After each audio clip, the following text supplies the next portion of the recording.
مسلم community کے دوستوں، میں ہوں محمد مجاہد۔ آپ تمام دیکھنے اور سننے والوں کو السلام علیکم۔ امید ہے آپ خیریت سے ہوں گے۔ دوستو، دولت عباسیہ کے خاتمے کے بعد سلجوقی سلطنت نے عالم اسلام کو بڑی طاقت کے طور پر ایک مرکز پر جمع ہونے کا موقع دیا تھا۔ اس سلطنت کی سرحدیں ایک جانب چین سے لے کر بحیرہ متوسط اور دوسری جانب عدن سے لے کر خوارزم و بخارا تک پھیلی ہوئی تھیں۔ سلجوقی سلطنت 11ویں تا 14ویں صدی عیسوی کے درمیان مشرق وسطی اور وسط ایشیا میں قائم ہونے والی مسلم بادشاہت تھی، جو نسلاً اوغوز ترک تھے۔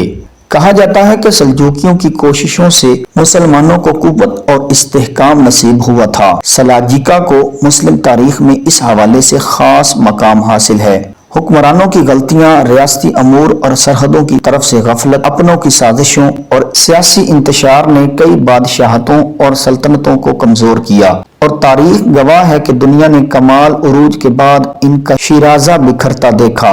سلجوقی بھی اپنے عروج کے بعد زوال کا شکار ہوئے، لیکن یہ صرف ایک سلطنت کا زوال نہیں تھا، بلکہ اس کی وجہ سے امت مسلمہ میں جو سیاسی انتشار پیدا ہوا، اس کا فائدہ اٹھاتے ہوئے یورپ نے مسلمانوں پر صلیبی جنگ مسلط کر دی اور مسلمانوں کے ہاتھوں سے بیت المقدس بھی نکل گیا۔ طغرل بیگ، جس کا پورا نام رکن الدین ابو طالب محمد بن میکائیل تھا، پہلا سلجوق سلطان مشہور ہے۔ اس کا زمانہ 990 عیسوی سے 1063 عیسوی تک کا ہے، اور اس نے ابو سلیمان داؤد چغری بیگ کے ساتھ مل کر سلجوقی سلطنت کی بنیاد رکھی تھی۔ سلجوقی سلطنت سیاسی انتشار اور افراتفری کے بعد تیزی سے زوال کی طرف بڑھی، اور ملک میں پھیلی خانہ جنگی اور طوائف الملوکی نے اس سلطنت کو برباد کر دیا، جس نے مسلمی امت کو ایک طاقت کے طور پر اکٹھا کیا تھا، اور یورپ سمیت کسی قوم کو ان کے خلاف اٹھنے کی ہمت نہیں تھی۔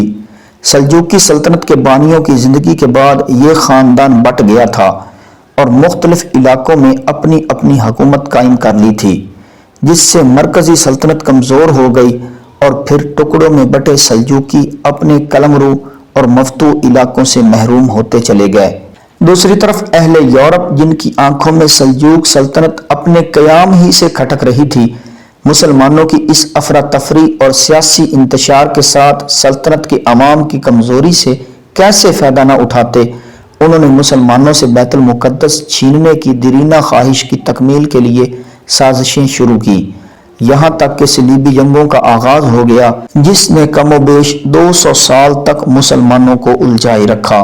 سلجوقی سلطنت 1077 سے 1307 عیسوی تک اناطولیہ میں قائم رہنے والی ایک عظیم سلطنت تھی۔ اس سلطنت کے علاقے بازنطینی سلطنت کے مفتوحہ رومی علاقوں پر مشتمل تھے۔